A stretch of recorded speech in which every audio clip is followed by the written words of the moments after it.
দেবী মা, আমার সাহেব বাবুকে খুঁজতে হবে, ওনাকে সাবধান করতে হবে যে ওনার পরিবার খুব বড় বিপদে রয়েছে। কোথায় উনি?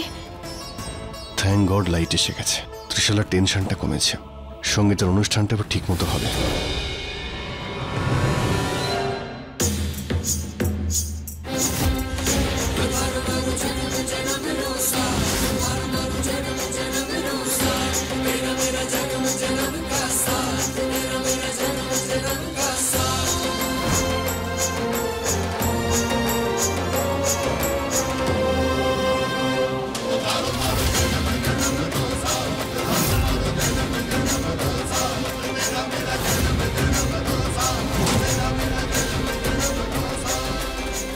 আমার রক্তে তো পায়ের ছাপ পড়ে গেছে, যদি কেউ দেখে নেয় তাহলে আমি বিপদে পড়তে পারি।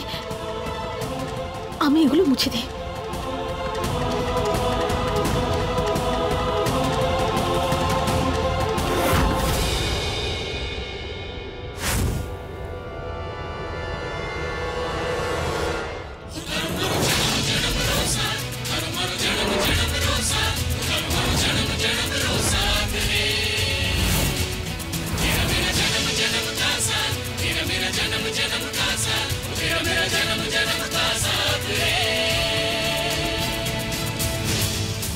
বিধি, এই বিধিকে আমি সব জায়গাতে কেন দেখতে পাচ্ছি?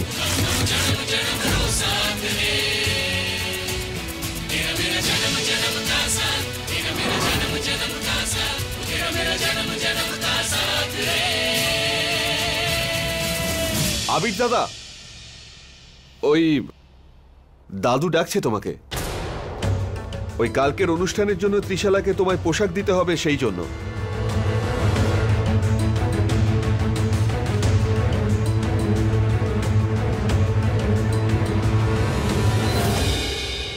হ্যাঁ, 1 মিনিট আসছি।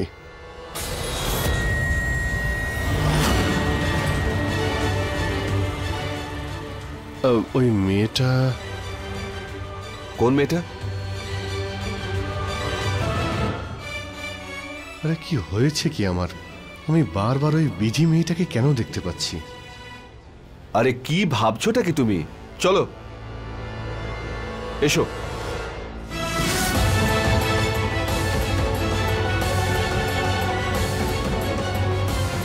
আরে কোথায় যাচ্ছ? নাচ এখনই শুরু হবে।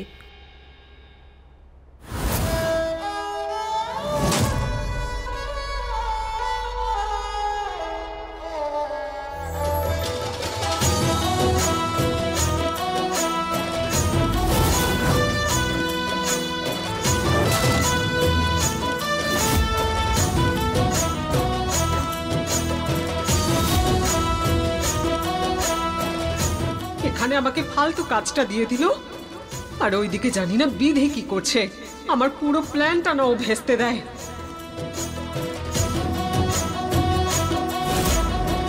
অনুষ্ঠানে তো ডাক্তার ম্যাডামও থাকবেন, যদি সাহেব বাবুকে নাও পাই তাহলে ডাক্তার ম্যাডাম কে নাই বলে দেবো যে ওনাদের উপর কত বড় বিপদ আসতে চলেছে।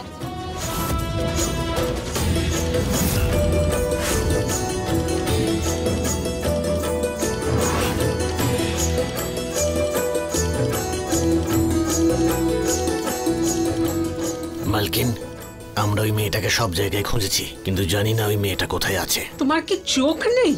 কালো চশমা পরে থাকো, কারণ চোখ যদি খোলা থাকতো তাহলে দেখতে পেতে ওই মেয়েটা ওখানে সবার সামনে নাচ করছে।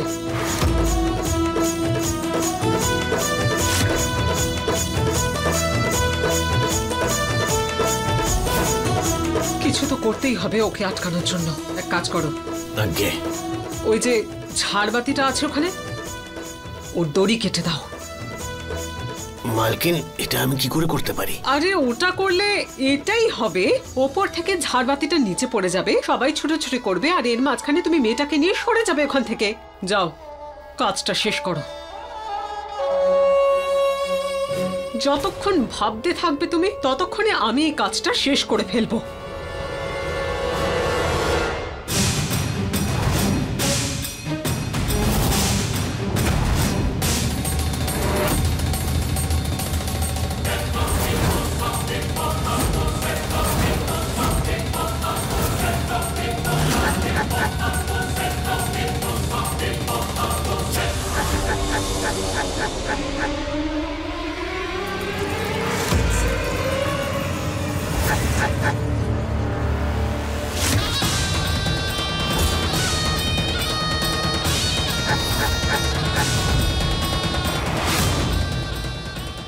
মেম সাহেবকে তো জানিয়ে দিই।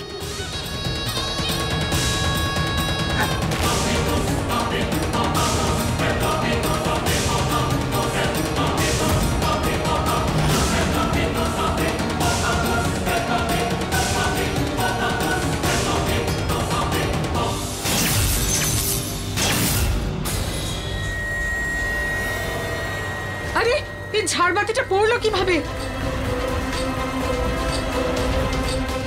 এইসব কি হচ্ছে?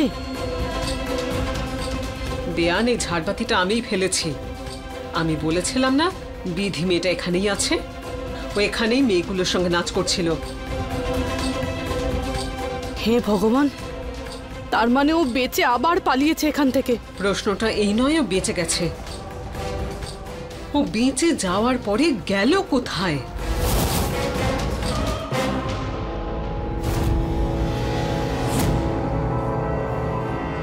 মেম সাহেব,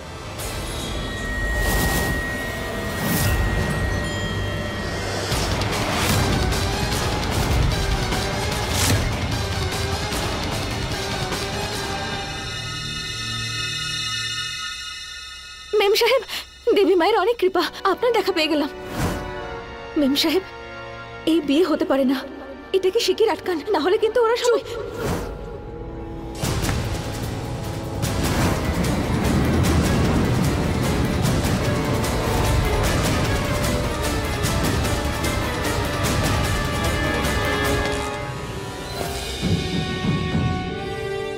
দাদু খুব সুন্দর একটা নুপুর দিয়েছে ত্রিশালাকে পরার জন্যে। ত্রিশালা নিশ্চয়ই এটা পড়লে বিয়েতে খুব খুশি হবে। তোমার সাহস হলো কি করে এখানে এসে এসব কথা বলার? তোমার কি মনে হয় যে তুমি আমাকে ভয় দেখালে, উল্টোপাল্টা কথা বললে আবির আর আমার বিয়ে হবে না?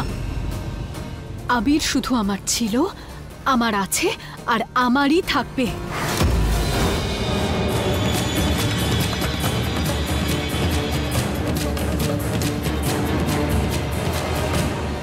মেম সাহেব, জোর করে দেওয়া এই বিয়েটাকে আমিও মানি না, কিন্তু ওই যে গ্রামবাসীরা, ওরা আপনারা সাহেব বাবুর বিয়ের কথা জানতে পেরে গেছে, ওরা এখানে আসছে আপনাদের মারার জন্য। Just shut up. তোমার কাছে অন্য কোনো উপায় নেই বলে মিথ্যে কথা বলে আমার আর আবিরের সম্পর্কটা ভাঙতে চাইছো? মেম সাহেব, আমার কথা বিশ্বাস করুন। একদমই না, তোমাকে আমি আবিরের কাছে ঘেঁষতেও দেব না। ত্রিশালা, ত্রিশালা কোথায় তুমি? সাহেব বাবু, ওনাকে সত্যিটা বলতে হবে। কোথায় তুমি? চুপ থাকবে তুমি, একদম চুপ থাকবে, কিচ্ছু বলবে না।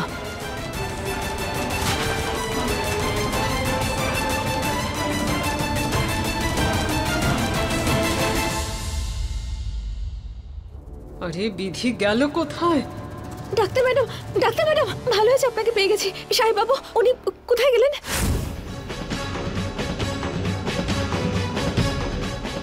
আবির, ও তো একটা কাজে বেরিয়েছে, কিন্তু মা তুমি এখানে কিভাবে? ডাক্তার ম্যাডাম, আপনি ওসব ছাড়ুন, আমি একটা খুব জরুরি কথা জানাতে চাই মা, আপনাকে। ওর একটাও কথা শোনার কোনো প্রয়োজন নেই। আমি ওকে এক মুহূর্ত এখানে দেখতে চাই না, ওকে আমি বের করে দিচ্ছি। ত্রিশালা, অনেকবার বলেছি তোমায়, আর শেষবারের মতো বলছি, আমার বৌমার সঙ্গে এরকম ব্যবহার আমি সহ্য করব না। মা, তুমি কোথায় চলে গিয়েছিলে? যখন তোমাকে মন্দিরের উদ্দেশ্যে পাঠালাম, ওখানে কতক্ষণ অপেক্ষা করেছিলাম আমি, কিন্তু তুমি ফিরেই আসলে না। ডাক্তার ম্যাডাম, আমি মায়ের আশীর্বাদ নিতেই গিয়েছিলাম, ওখান থেকে ফেরার সময় আমি হারিয়ে গিয়েছিলাম। আপনাকে আর সাহেব বাবুকে খোঁজার অনেক চেষ্টা করেছি, কিন্তু কোথাও খুঁজে পাইনি। ওহো, এই সব কিছুর জন্য বিশাল বড় গন্ডগোল হয়ে গেছে মা। তুমি জানো না মা, এই ত্রিশালা আবিরকে এটাই বুঝিয়েছে যে তুমি তোমার ব্যাগে টাকা পয়সা আর সোনা দানা নিয়ে পালিয়ে গেছো, তুমি একটা চোর, আর ফেরত আসবে না। এখন আবির ত্রিশালাকে বিয়ে করছে। ডাক্তার ম্যাডাম, আমি এরকম নই, আমি এসব কিচ্ছু করিনি। মা, আমি পুরোপুরি তোমার কথাই বিশ্বাস করছি। তোমার মনে যদি পাপ থাকতো তাহলে তুমি এখানে কখনো ফিরে আসতে না, তাই না? ব্যাস, এবার আমি ঠিক করে নিয়েছি, আবিরের বিয়ে ত্রিশালার সঙ্গে হবে না।